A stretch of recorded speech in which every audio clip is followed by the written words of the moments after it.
Namaste World Raisers, Sabine and Roger here. Countdown to the multiverse of madness. Yeah. One more day by the time we publish this video.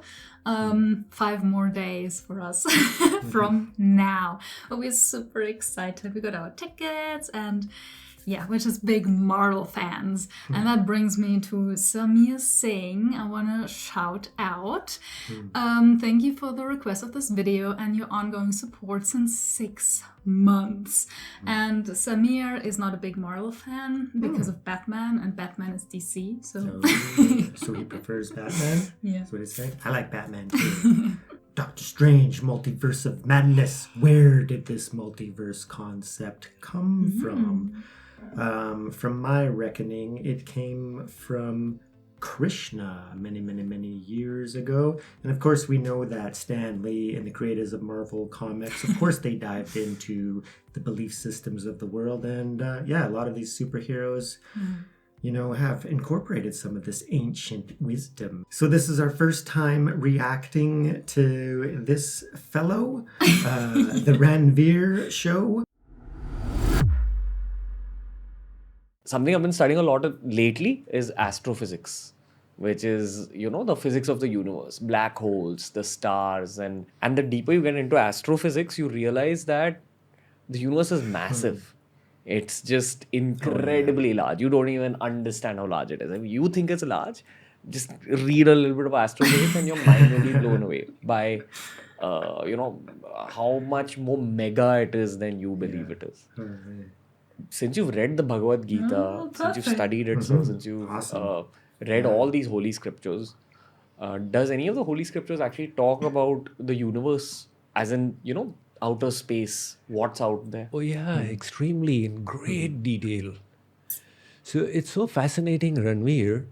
The Western world, about 700 years ago, only knew that the earth is flat. And they believed that the earth is the center of the universe. That was the geocentric theory. Then it moved to the heliocentric theory, that the sun is the center. And the scriptures in our traditions, the name they have for geography is Bhugol. The earth is round. They knew it all the while. And they have explained in so much of detail that there are 5 mandals, 3 trilokis, 7 lokas. So the first is the Chandra Mandal, whose lok is Chandralok. It is rotating around a mandal called the Bhumandal, whose lok is Bhulok, the Earth planet. But this Bhumandal is also not fixed. It's rotating around the Surya Mandal, whose lok is Swarlok. And the Antariksh, the space in between, is Bhuva. So this Bhu, Bhuva, Swa creates one Triloki. But the Surya Mandal is also not fixed. Now this I'm telling you from these scriptures, what they have described 5,000 years ago. That this Surya Mandal is rotating around Parameshthi Mandal. And the Loka, the planet there, is Janalok. And the Parameshthi Mandal is rotating around another Mandal, Swayambhu Mandal, whose Loka is Brahmalok. So all this, now science tells us that like the sun, in the Milky Way, there are 100 billion suns. And like the Milky Way, there are 100 billion galaxies. Okay, I'm just going to pause here because I did not understand a single word. Yeah, he was talking about the lokas. The realms, the different realms. So I know the word as loka, but I'm probably wrong in my pronunciation because it has an A. So he's using the word lok. And I also noticed reading his book that he pronounces, whenever he writes yoga, he leaves off the A, so it's yog, right? So anyways, so that leads me to understand that the lok he's talking about are like realms, right? So you got so I mostly know about, the Krishna lok and the Vishnu lok. But so when he's talking about these other realms, and I think there was a comment on our channel, I can't remember by who, but commented about all the different loks.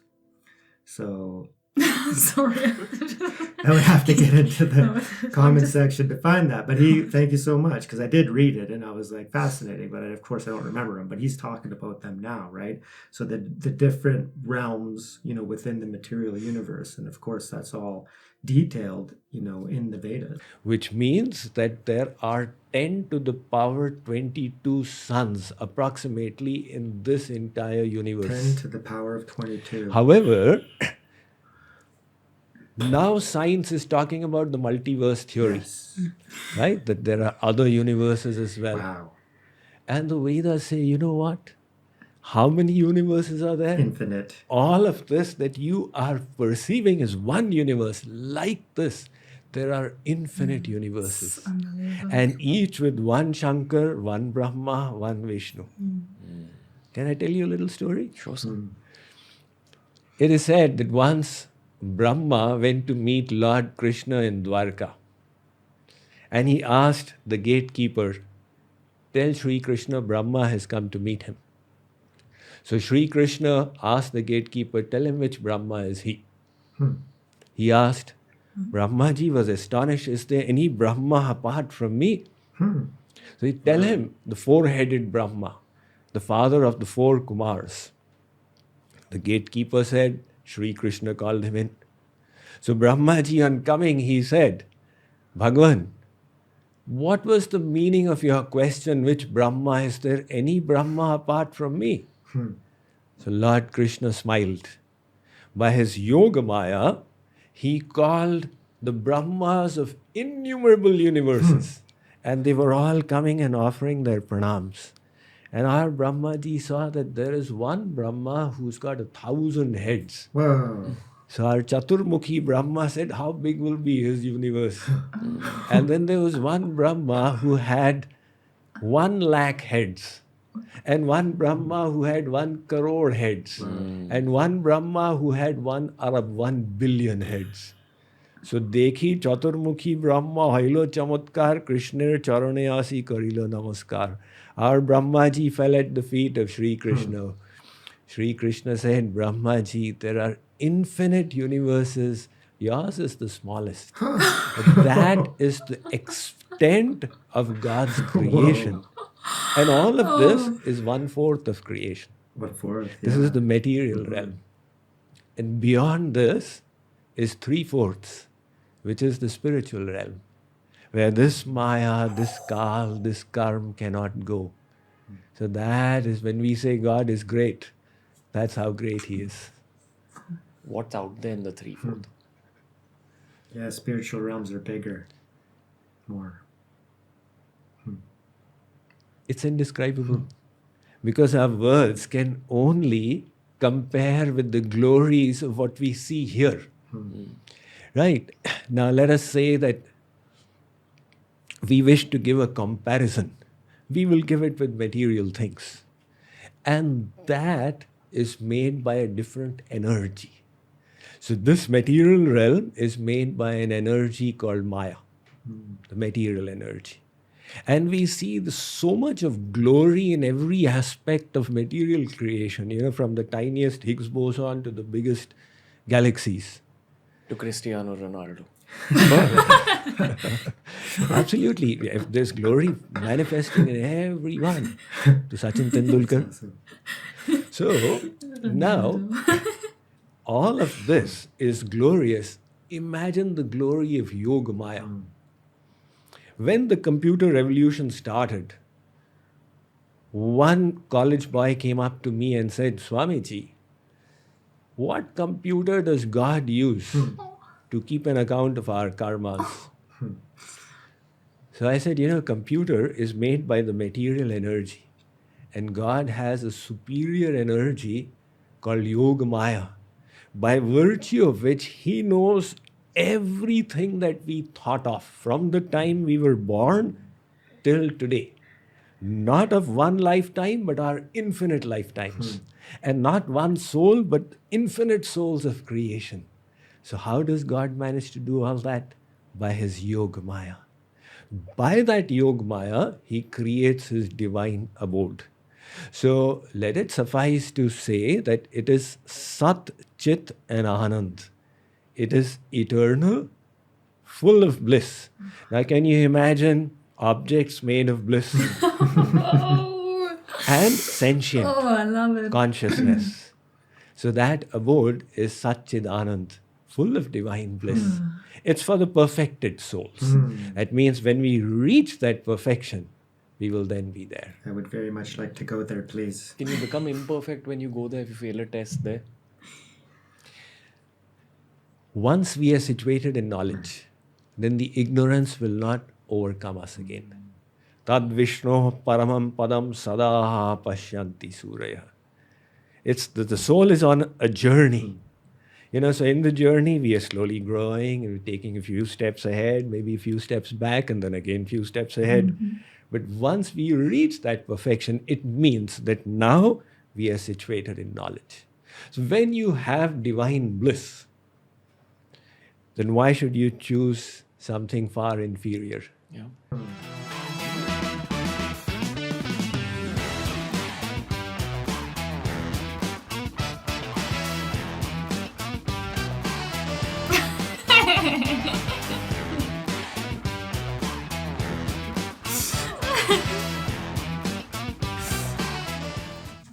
BeerBiceps. That makes me Check it out. celebrate. I think the music at the end was just perfect because I don't know, just listening to that, it's almost like, it just expands your mind. And then it's just like all these little things, that you usually worry about and everything, it just falls away. And then all there is left is just celebration. It's like, oh, how epic everything is. Party. Yeah, I love that outro music. That was great, right? Oh my God. We might have to update our outro music. Oh God. But anyways, no, I loved it too because it shows, I love this guy. this I think he's box. great. And I think he's a great, great ambassador for the youth of India because he's, looks like he's getting some really, deep thinkers and you some mean spiritual people on his Ranveer, show. okay. Yeah, Ranveer. So I thought it was a great, great interview. And he's really interested. He's asking some phenomenally deep questions. So we look forward to watching more from him. And then the outro. And then I love that because a lot of people, when you're getting spiritual, and I see it sometimes in like New Age people where all of a sudden it becomes really strict, and even like practicing certain religions, it's like, oh, we got to be, so careful, and, we can't have fun, and we can't do this, and we can't do that, and da-da-da-da-da-da-da. And you can't watch entertainment because your focus is just on God and evolution and, advancing spiritually. But at the same time, which is why I also love Satguru so much, is because he's talking about joy. We have to be blissful. We have to be joyful because if you don't technically, enter these states now, because it's possible while we're physically incarnated in this realm. So if you become more joyful and more blissful, then in a way you're more situated and suited, to enter into, the higher realms. So you're almost, you're practicing, surrendering the negative states in the lower mind, and that naturally allows you to become more happy, joyful, and blissful, which is, what Krishna wants. If you're seeking the truth, by whatever name or whatever path, that's what it's about. It's letting go of the hard, negative, dualistic, ignorant tendencies of the ego, and then by doing that, you're purifying your karmas and you're becoming more blissful, right? Yeah. So and I love this video talking about the multiverse.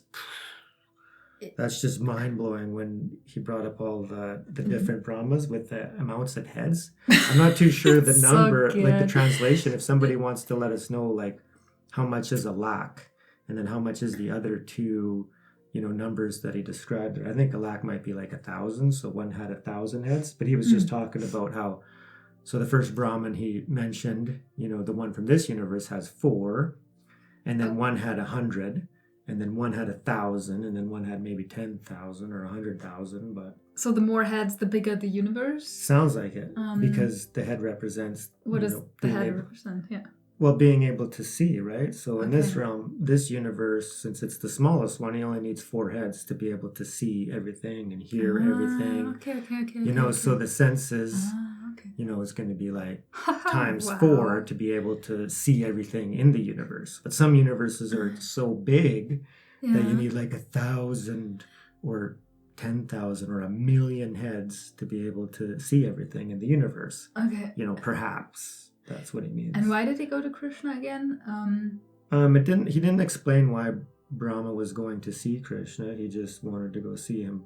I don't know, for something. Maybe if anybody knows that story and wants to let us know, why was he going to see Krishna? And then that was very interesting, because even you can kind of see how Krishna, is playful, and he's using opportunities to teach things, because of course Krishna would have known which Brahma it was, right? But he was using the opportunity to maybe educate that Brahma that he's not the only one. So he says, oh, which Brahma is it?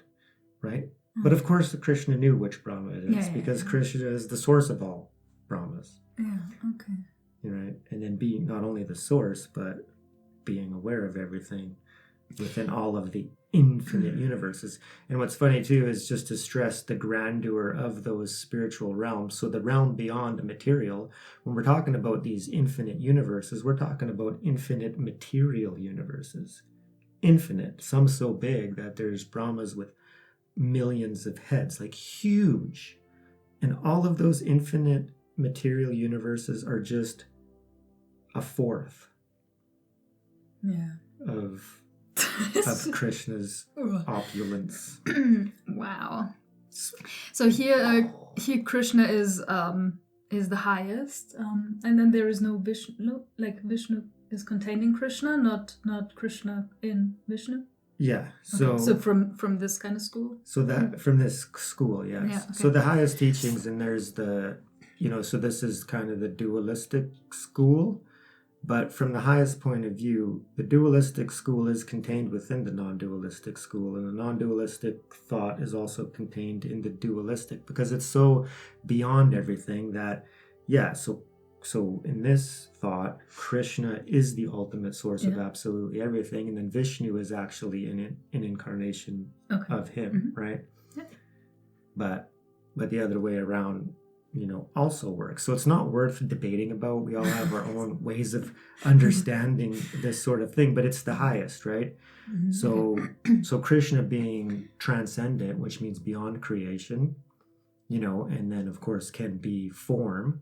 But if you're so strict that you believe only that Krishna, the Supreme Personality of Godhead, that's his form, and that's the only way that it can be, and everyone else is wrong, that still limits Krishna, right? And Krishna's unlimited. So different paths, different, teachings, different teachers.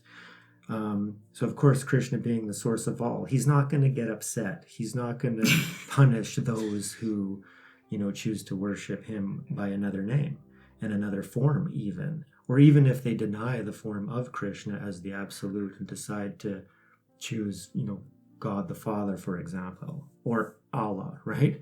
Krishna's not going to be upset if somebody's pure at heart. Like he's not an egomaniac that says, oh, you need to worship only me, only in this form. And if you don't, then you're never going to attain spiritual realizations. That's not true, because Krishna loves all of us, no matter what we believe. Yeah. And remember, hit that like button. Yes. Let us know what you think down below. Help us out with any tidbits and pointers, any further discussions on what they talked about in this video, because it was truly mind-blowing. Subscribe if you haven't already, and remember, raise yourself and raise the world. Thank you so much, everyone, and a very special thank you to all our members. We love you. Peace.